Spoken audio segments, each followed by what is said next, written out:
Hi dears, welcome to CSCB Ranker, your one-stop channel for cracking CSCB exams in Kerala. ഇന്ന് നമുക്ക് തുടങ്ങേണ്ടത് section 8-ൽ നിന്നാണ്. Section 8 registration certificate. Where a cooperative society is registered under this act, the registrar shall issue a certificate of registration signed and sealed by him, which shall be conclusive evidence that the said society is duly registered under this act. Cooperative societies act പ്രകാരം register ചെയ്യുന്ന ഒരു സൊസൈറ്റിയുടെ conclusive evidence ആയിരിക്കും registration certificate. അത് issue ചെയ്യുന്നത് registrar ആയിരിക്കും. അതിൽ അദ്ദേഹത്തിൻ്റെ സൈനും സീലും ഉണ്ടായിരിക്കും. Notwithstanding anything contained in subsection 1, where the registrar is satisfied that the original registration certificate is irrecoverably lost and a duplicate certificate could not be issued, as the files or records regarding the registration of the cooperative society was lost. After registration, the registrar shall issue a certificate stating the registration number and date of registration of a cooperative society on the basis of the details available in the audit certificate and the records available with the registrar, signed and sealed by him, which shall be conclusive proof that the said society is duly registered and it shall be treated as a certificate of registration. അടുത്തത് registration certificate നഷ്ടപ്പെട്ടാലുള്ള കാര്യത്തെക്കുറിച്ചാണ് പറയുന്നത്. ഈ subsection 1-ൽ എന്തൊക്കെ പറഞ്ഞാലും original registration സർട്ടിഫിക്കറ്റോ സംഘത്തിൻ്റെ registration സംബന്ധിച്ച ഫയലുകളോ രേഖകളോ നഷ്ടപ്പെട്ടാൽ duplicate certificate നൽകാൻ കഴിയില്ലെന്ന് രജിസ്ട്രാർക്ക് ബോധ്യപ്പെട്ടു കഴിഞ്ഞാൽ ഓഡിറ്റ് സർട്ടിഫിക്കറ്റിൽ നിന്ന് കിട്ടുന്ന വിവരങ്ങളുടെയും രജിസ്ട്രാറുടെ കൈവശമുള്ളതും ഒപ്പിട്ടതുമായ രേഖകളുടെ അടിസ്ഥാനത്തിലും സംഘത്തിൻ്റെ രജിസ്ട്രേഷൻ നമ്പറും രജിസ്ട്രേഷൻ തീയതിയും വ്യക്തമാക്കുന്ന ഒരു സർട്ടിഫിക്കറ്റ് രജിസ്ട്രാർ നൽകും. ഇത് രജിസ്ട്രേഷൻ സർട്ടിഫിക്കറ്റിന് തുല്യമായി പരിഗണിച്ച് പിന്നീടുള്ള ആവശ്യങ്ങൾക്ക് ഉപയോഗിക്കാവുന്നതാണ്. Next section 8A affiliation to apex society. Subsection 1. Every primary cooperative society or central cooperative society may, within such time and in such manner as may be prescribed, apply for affiliation to the concerned apex society or central society as the case may be. എല്ലാ primary cooperative സൊസൈറ്റികളും central സൊസൈറ്റികളും അവയുടെ apex and central സൊസൈറ്റികളിൽ affiliate ചെയ്യണമെന്നാണ് പറയുന്നത്. അതിനെക്കുറിച്ച് പിന്നീട് പറയുന്നുണ്ട്. അതിൻ്റെ time within ഇന്ന സമയത്തിനുള്ളിൽ എന്നൊക്കെ പറയുന്നുണ്ട്. ഇപ്പോൾ 8A1-ൽ പറയുന്നത് ഇപ്പോൾ പ്രൈമറി സൊസൈറ്റി ആണെങ്കിൽ സെൻട്രൽ സൊസൈറ്റിയിലും സെൻട്രൽ സൊസൈറ്റി അപ്പെക്സ് സൊസൈറ്റിയിലും അഫിലിയേറ്റ് ചെയ്യണം എന്നുള്ളതാണ്. സെക്ഷൻ 8A2-ൽ പറയുന്നത് where the apex society or central society does not within 45 days from the date of receipt of the application for affiliation determine whether such affiliation should be given or not. Such affiliation shall be deemed to have been given to the applicant society from the date on which the said period of 45 days expires. 8A2-ൽ പറയുന്നത് apex സൊസൈറ്റിയിലോ central സൊസൈറ്റിയിലോ അഫിലിയേഷന് കൊടുത്തു കഴിഞ്ഞാൽ 45 ദിവസത്തിനുള്ളിൽ അവരത് affiliate ചെയ്തിരിക്കണം എന്നാണ്. In case അവരത് ചെയ്യുകയോ ചെയ്യാതിരിക്കുകയോ ചെയ്യാതിരുന്നു കഴിഞ്ഞാൽ ഈ 45 ദിവസം കഴിഞ്ഞാൽ അത് അഫിലിയേറ്റ് ചെയ്തതായിട്ടാണ് കണക്കാക്കുന്നത്. സെക്ഷൻ 8A സബ്സെക്ഷൻ 3 പറയുന്നത് when the apex or central society, as the case may be, rejects an application for affiliation under subsection 1, the aggrieved society may file an appeal before the registrar against such a rejection within 30 days from the date of receipt of the order of rejection, and the registrar shall dispose of the appeal within 60 days from the date of appeal. ഒരു society അഫിലിയേഷന് വേണ്ടി apex സൊസൈറ്റിയിലോ central സൊസൈറ്റിയിലോ application കൊടുത്തു കഴിഞ്ഞാൽ അത് reject ആയാൽ രജിസ്ട്രാർക്ക് ഈ പറയുന്ന സൊസൈറ്റിക്ക് നിവേദനം കൊടുക്കാം. അതായത് ഈ റിജക്ഷൻ കിട്ടി 30 ദിവസത്തിനുള്ളിൽ രജിസ്ട്രാർക്ക് നിവേദനം കൊടുക്കണം. അത് രജിസ്ട്രാർ 60 ദിവസത്തിനുള്ളിൽ അതിന് പരിഹാരം ഉണ്ടാക്കുകയും വേണം.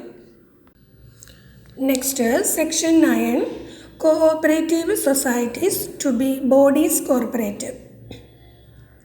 The registration of a society shall render it a body corporate by the name under which it is registered, having perpetual succession and a common seal, and with the power to hold property, enter into contracts, institute and defend suits and other legal proceedings, and to do all things necessary for the purposes for which it was constituted, provided that the government and the registrar shall have power to regulate the working of a society for the economic and social betterment of its members and the general public. ഇവിടെ പറയുന്നത് ഒരു സൊസൈറ്റിയുടെ registration അതിനെ ഒരു body corporate ആക്കും. എന്ന് വെച്ചാൽ സ്ഥിരമായ പിന്തുടർച്ചാവകാശവും പൊതുമുദ്രയും ഉണ്ടാകും. അങ്ങനെയായാൽ ആ സൊസൈറ്റിക്ക് പവർ ടു ഹോൾഡ് പ്രോപ്പർട്ടി, അതായത് പ്രോപ്പർട്ടി കൈവശം വയ്ക്കാനുള്ള അധികാരം ഉണ്ടാവും. എൻ്റർ ഇൻ ടു കോൺട്രാക്റ്റുകളിൽ ഏർപ്പെടാൻ പറ്റും. ഡിഫെൻഡ് സ്യൂട്ട്സ്, കേസ് സ്ഥാപിക്കാനായിട്ട് പറ്റും. അങ്ങനെ അതിൻ്റെ രൂപീകരണത്തിന് ആവശ്യമായ എല്ലാ അധികാരങ്ങളും കിട്ടും. എന്നാൽ ഗവൺമെൻറ്റിനും രജിസ്ട്രാർക്കും ഒരു സൊസൈറ്റി അതിൻ്റെ അംഗങ്ങളുടെയും പൊതുജനങ്ങളുടെയും സാമ്പത്തികവും സാമൂഹികവുമായ പുരോഗതിക്ക് വേണ്ടിയാണ് പ്രവർത്തിക്കുന്നത് എന്ന് ഉറപ്പാക്കാനുള്ള അധികാരവും ഉണ്ട്. Next section 9A publication of name by a cooperative society.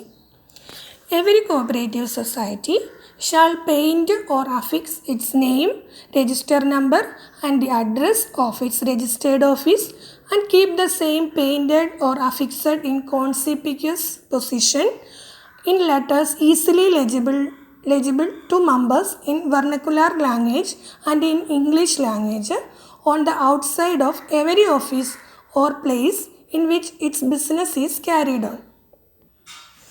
ഇവിടെ പറയുന്നത് publication of name by a cooperative സൊസൈറ്റിയുടെ നെയിം കാണിക്കുന്നത്, അത് പബ്ലിഷ് ചെയ്യുന്നതിനെ കുറിച്ചാണ്. അതായത് സൊസൈറ്റിയുടെ പേര്, രജിസ്റ്റർ നമ്പർ, അഡ്രസ്സ് അതൊക്കെ ആളുകൾക്ക് കാണാവുന്ന രീതിയിൽ, വായിക്കാവുന്ന രീതിയിൽ സൊസൈറ്റിയുടെ പുറത്ത് നന്നായി കാണുന്ന രീതിയിൽ പ്രദർശിപ്പിക്കണമെന്നാണ്. അത് വെർണക്കുലാർ ലാംഗ്വേജ്, പ്രാദേശിക ഭാഷയിലും ഇംഗ്ലീഷ് ഭാഷയിലും പുറത്ത് കാണാവുന്ന രീതിയിൽ പ്രദർശിപ്പിക്കണം എന്നുള്ളതാണ് സെക്ഷൻ 9A പറയുന്നത്. ഔട്ട്സൈഡ് ഓഫ് ദ ഓഫീസ് അല്ലെങ്കിൽ place in which it's business is carried on, അതായത് എവിടെയാണോ ബാങ്കിൻ്റെ അല്ലെങ്കിൽ സൊസൈറ്റിയുടെ ബിസിനസ് ക്യാരി ചെയ്യുന്നത് അവിടെയും പ്രദർശിപ്പിക്കണം എന്നുള്ളതാണ്.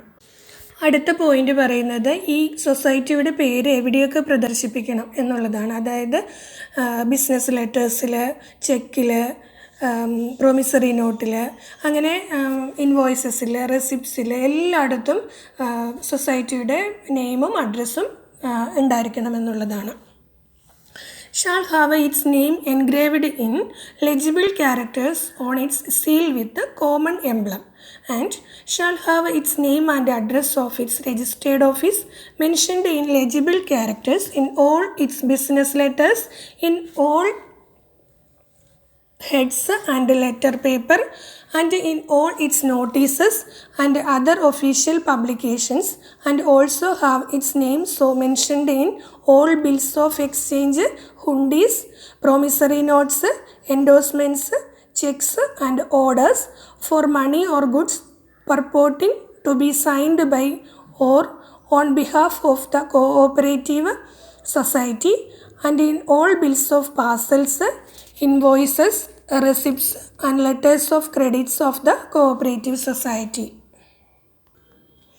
Next, section 10 change of name of society. 10 subsection 1 പറയുന്നത് a society may by an amendment of its bylaws change its name. Section 10 subsection 2 പറയുന്നത് where a society changes its name, the registrar shall enter the new name in the register of cooperative societies in the place of the former name and shall amend the certificate of registration accordingly. Section 10 subsection 3 പറയുന്നത് the change of name of a society shall not affect any rights or obligations of the society or render defective any legal proceedings by or against it and any legal proceedings which might have been continued or commenced by or against the society by its former name may be continued or commenced by its new name. ഒരു society അതിൻ്റെ പേര് മാറ്റുന്നത് amendment of bylaw വെച്ചിട്ടാണ്. അതുപോലെ തന്നെ registrar ഈ പേര് മാറ്റം വരുത്തി കഴിഞ്ഞാൽ ആദ്യം ഉണ്ടായിരുന്ന പേരിൻ്റെ സ്ഥാനത്ത് അദ്ദേഹത്തിൻ്റെ കയ്യിലുള്ള രജിസ്റ്ററിൽ പേര് മാറ്റും.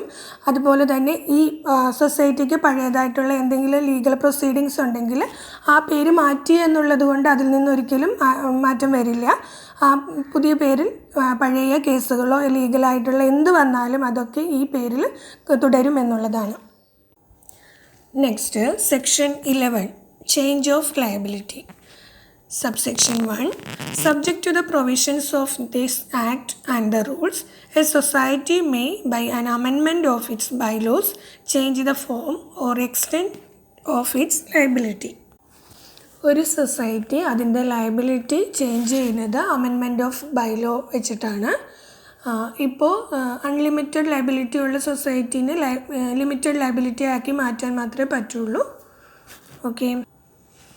സബ്സെക്ഷൻ 2 പറയുന്നത് when a society has passed a resolution to change the form or extent of its liability, it shall give notice thereof in writing to all its members and creditors, and notwithstanding the provisions of section 24 or any bylaw or contract to the contrary, any member or creditor shall, during a period of 2 months from the date of service of the society upon him, have the option of withdrawing his shares, deposits or loans as the case may be.